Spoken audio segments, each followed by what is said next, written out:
Let me ask you a question, and I want you to be truly honest with yourself. In the quiet moments of the day, maybe when you're settling into your favorite chair or lying in bed at night, has this thought ever crossed your mind? What would I do if I fell and no one was around to help? It's a deeply personal and unsettling thought, one that millions of us, our parents and our friends, grapple with more than we'd like to admit. It's the terrifying thought of being stuck on the floor alone, a thought that isn't just about the physical pain, but about what it represents, a potential loss of independence, the fear of becoming a burden, and the dread of having to leave the home you love. You might see videos with flashy titles promising to reveal the one magic muscle to solve this problem forever. I'm here to tell you, with the utmost respect, that the truth is not that simple, and oversimplifying this issue can actually be dangerous. Getting up from the floor isn't about one muscle, it's a team effort from your body. And today, I'm going to show you how to train that team safely and effectively with a simple 3-minute daily habit that can be the key to living independently for years to come. And if you've ever told yourself, this is just a part of getting older, I'm here today to respectfully and powerfully challenge that idea, because you have more control than you may think. Welcome. I'm so glad you've chosen to spend this time with me. The goal of our conversation today is ambitious, but incredibly important: to give you the knowledge and the tools to build not just the physical strength, but the profound confidence to live your life without the constant, nagging fear of falling. This is about functional, real-world strength. It's about preserving your dignity, your autonomy, and your ability to live life on your own terms, in your own home. Throughout our discussion, we won't be relying on guesswork or popular opinion. We'll be grounding our approach in the research and recommendations of some of the most trusted health institutions in the country, including the National Institute on Aging, Johns Hopkins Medicine, and the Mayo Clinic. Their guidance forms the bedrock of what we're about to cover. Here's the journey we're going to take together today. First, we're going to look that fear squarely in the eye, acknowledge it, and understand why it's so common. Then, we will completely debunk the myth of the get-up-from-the-floor muscle and replace it with a much more powerful and accurate concept I call the muscle symphony. After that, we'll shift our mindset to see these movements not as exercise, but as practicing a life-saving skill, a concept known as functional fitness. And then, we'll get to the heart of it all: the simple 3-minute daily routine of foundational movements you can start doing today, safely, right in your own living room. We'll also dedicate a special segment to the unsung hero of fall prevention: balance. And finally, and most importantly, we'll wrap everything together with a message of empowerment, because this journey is about building confidence just as much as it is about building strength. You'll want to stick around for the part where we break down the 3 core movements, because the way we approach them is designed specifically for safety and long-term results. And a quick but important reminder: the information we're about to discuss is for educational purposes and is designed to empower you with knowledge. I am not a doctor, and this guidance is not a substitute for professional medical advice. Please consult with your physician or a qualified physical therapist before starting any new exercise program, especially if you have pre-existing conditions, chronic pain, or have had a recent surgery. They know your personal health history and can give you the most tailored advice. Our number one priority here is, and always will be, your safety. All right, let's begin by addressing the elephant in the room: that quiet, persistent fear. It's a feeling that creeps in when you notice the little things. Maybe it's a moment of hesitation before stepping off a curb. Or perhaps it's the slight wobble you feel when you reach for something on a high shelf. For many, it's a story they've heard from a friend. I remember talking to a gentleman named Bill. He was telling me about his neighbor, a vibrant, independent woman who had a simple slip in her kitchen. She wasn't badly hurt, but she couldn't get up. She lay on the floor for hours until her son came by for his daily check-in. The experience, he said, changed her. It wasn't the fall that broke her spirit. It was the feeling of helplessness. This story is tragically common. In fact, a terrifying statistic from researchers reveals that about half of older adults who experience a fall are unable to get back up without help. And the consequences of being down for a long time are severe. The Centers for Disease Control and Prevention, or CDC, warns that remaining on the floor for more than just a couple of hours dramatically increases the risk of serious complications like dehydration, muscle breakdown, pneumonia, and hypothermia. So let's be very clear. This fear is not an overreaction. It is a valid, rational response to a very real risk. Your concern for your own safety and independence is a sign of wisdom, and acknowledging that fear is the very first step toward conquering it. The action step here is simply to give yourself permission to feel it, and then to channel that concern into productive, positive action, which is exactly what we are here to do today. Now that we've validated the fear, we can address the number one misconception that prevents people from effectively solving the problem. This is the myth of the single get-up-from-the-floor muscle. It's so tempting to look for that one magic bullet, that single, simple exercise that will fix everything. And it's completely understandable why we think this way. Our culture loves quick fixes. But when it comes to the human body, especially a complex movement like standing up from a low position, the truth is far more intricate and, frankly, more interesting. The truth, supported by a deep body of research in biomechanics, is that there is no single muscle responsible. Instead, think of it like an orchestra. For a beautiful piece of music, you don't just need a loud trumpet. You need the strings, the woodwinds, the percussion, all playing their specific parts at the right time in perfect harmony. Getting up from the floor is your body's symphony. Your quadriceps, the big muscles on the front of your thighs, act like the powerful brass section, providing the primary force to extend your legs.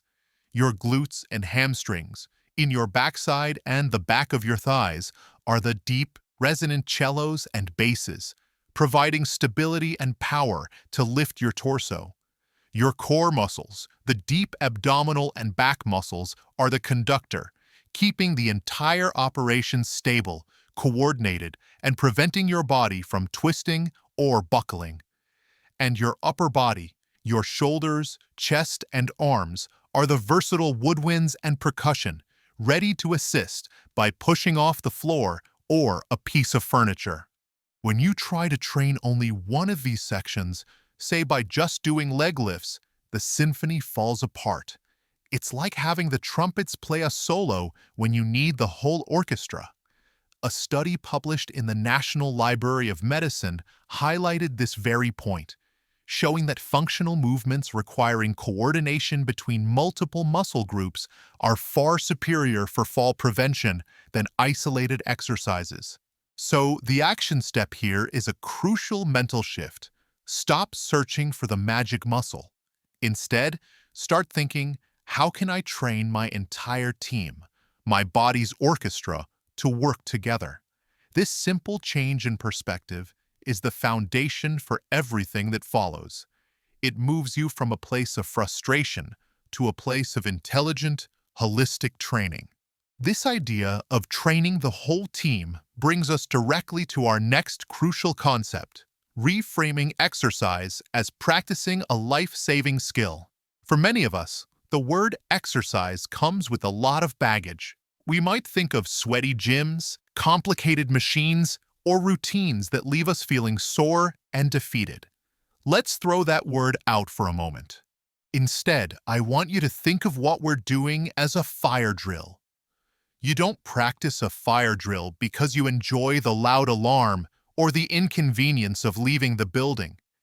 You do it so that if, God forbid, there ever is a fire, Your body and mind know exactly what to do without panicking. You move with purpose and confidence because you have rehearsed the skill.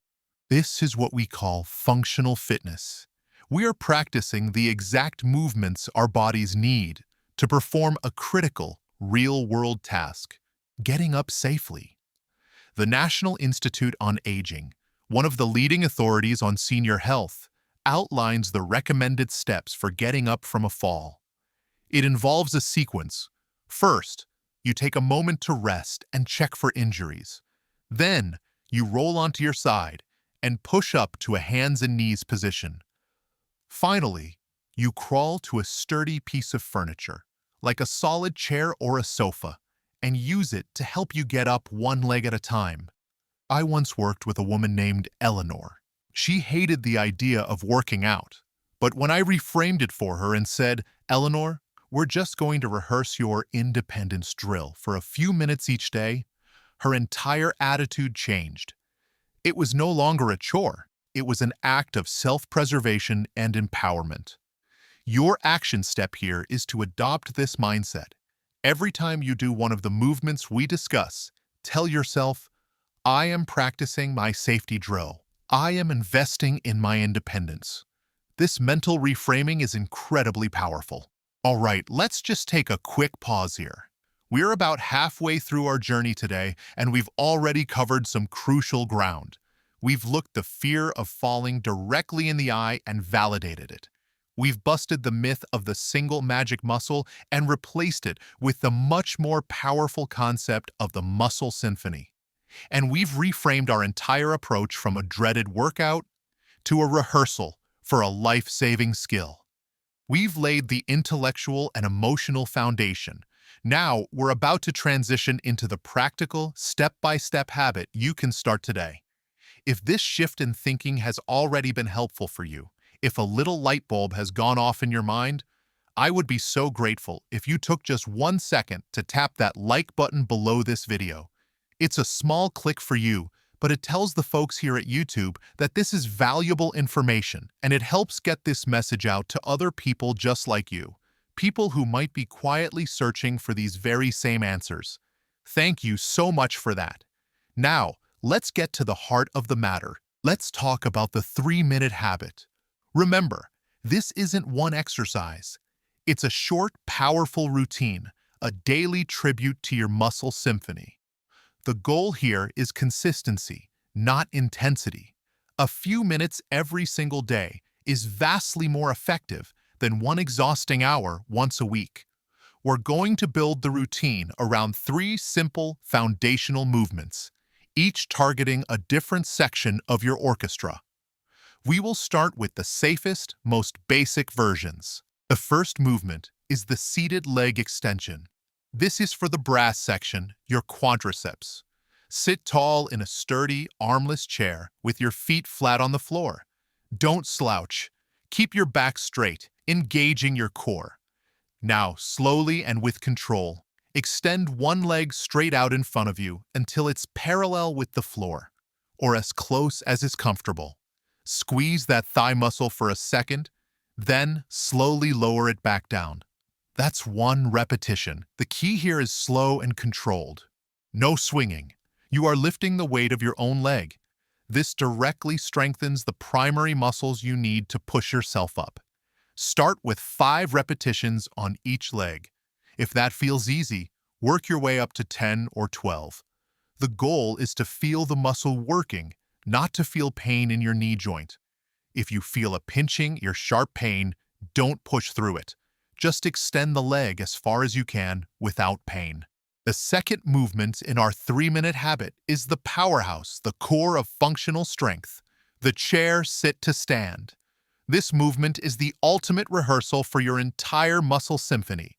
It trains your quads, glutes, hamstrings, and core, all at the same time. You'll use the same sturdy chair. Sit on the front half of the chair with your feet flat on the floor, about shoulder width apart. Now here's the crucial part for safety and effectiveness. Lean your chest slightly forward over your thighs, keeping your back straight. This shifts your center of gravity. Then, Push through your heels and stand up. Once you're standing tall, reverse the motion with control. Hinge at your hips first, pushing your rear end back as if you're about to sit, and slowly lower yourself back into the chair. Don't just plop down. The controlled lowering is just as important as the standing up. For those who need a modification, start by using the chair's arms or your hands on your thighs to help you push up. That's perfectly fine. I remember a gentleman in one of my classes, a retired engineer named Frank. He could barely do 3 sit-to-stands using his hands, but he stuck with it. Every morning, while his coffee brewed, he did his 3. Then it became 5. Within a few months, he was doing 10 in a row with his arms crossed over his chest, no assistance needed. He told me the biggest change wasn't in his legs, but in his confidence getting out of his car or up from the sofa. Start with 5 controlled repetitions.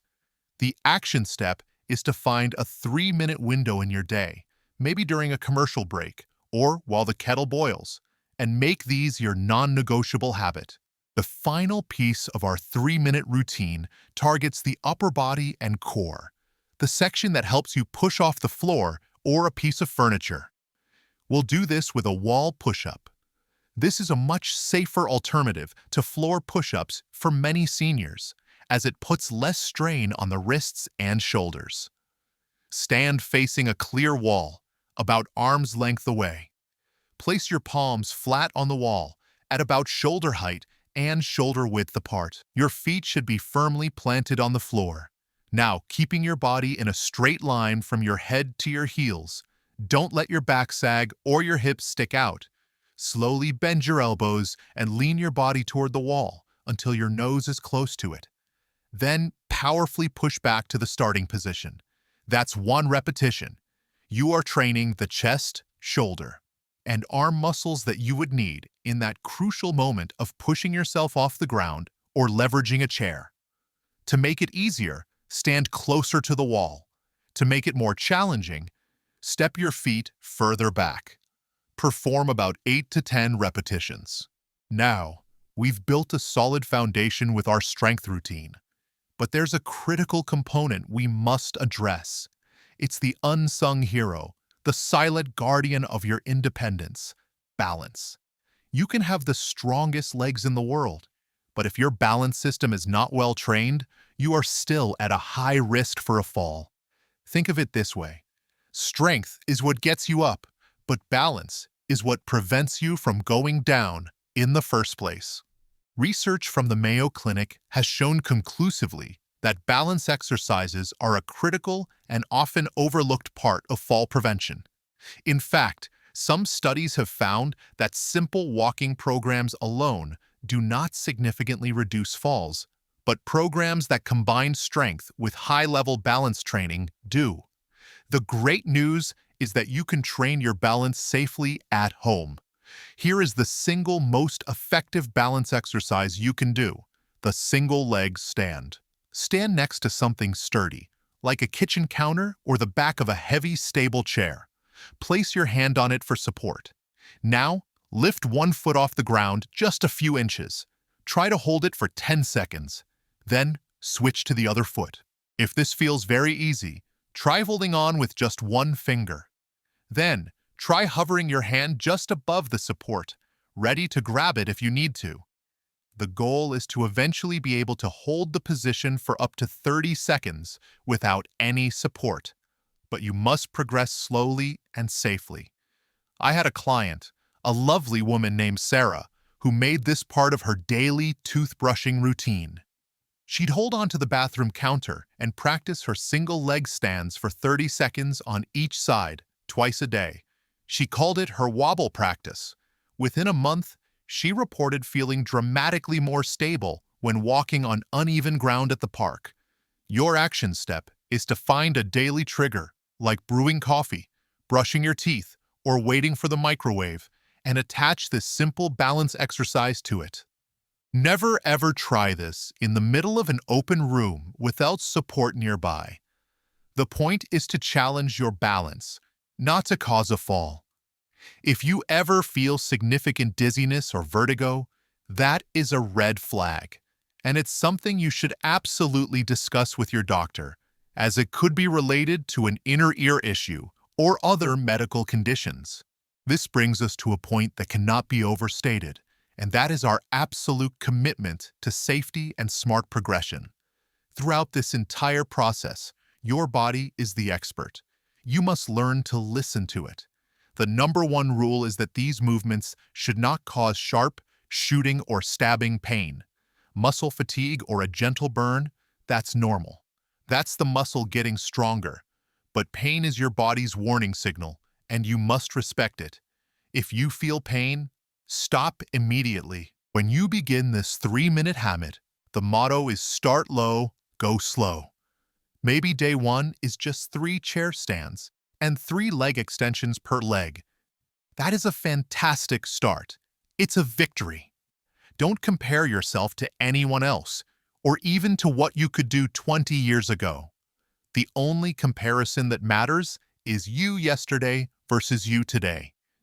I encourage you to think like a scientist conducting an experiment on one very important subject: yourself. Be curious. Be patient. Notice how you feel. Maybe after a week, you add 1 more repetition to each exercise. Maybe after a month, you try doing the chair stands without using your hands.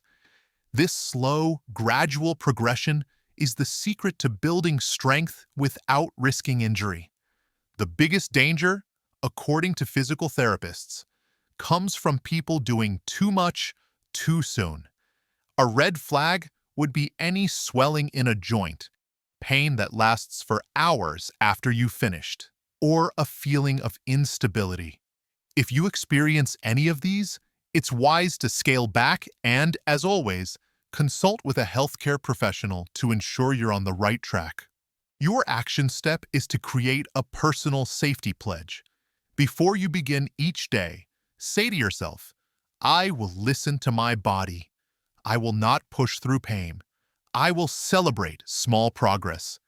This mindset will keep you safe and ensure you can continue this habit for the long haul. Finally, we arrive at the true destination of this journey.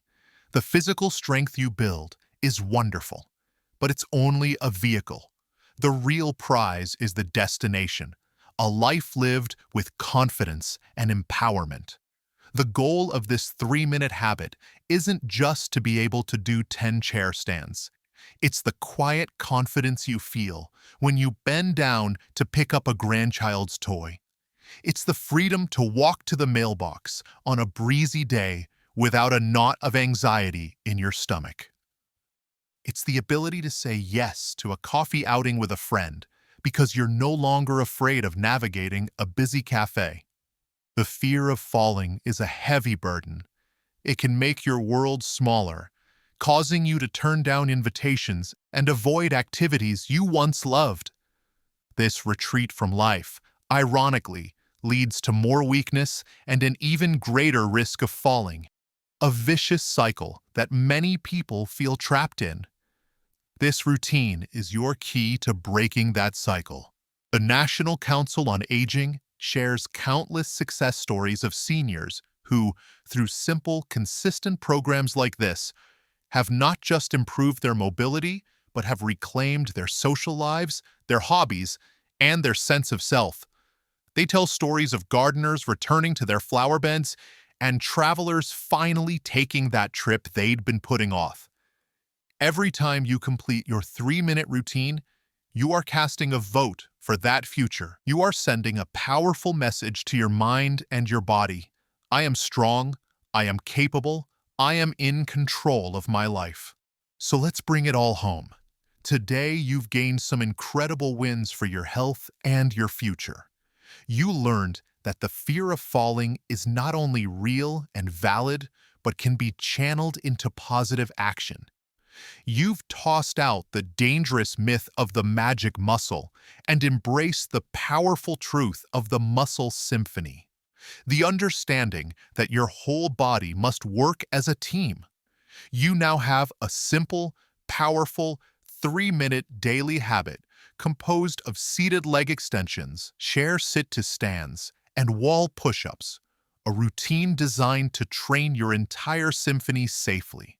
You understand that balance is the unsung hero in preventing falls, and have a simple way to practice it every day.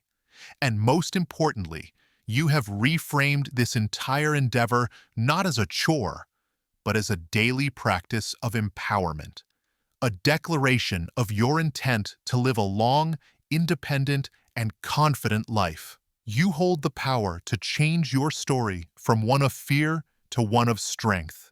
Now, I would love to hear from you.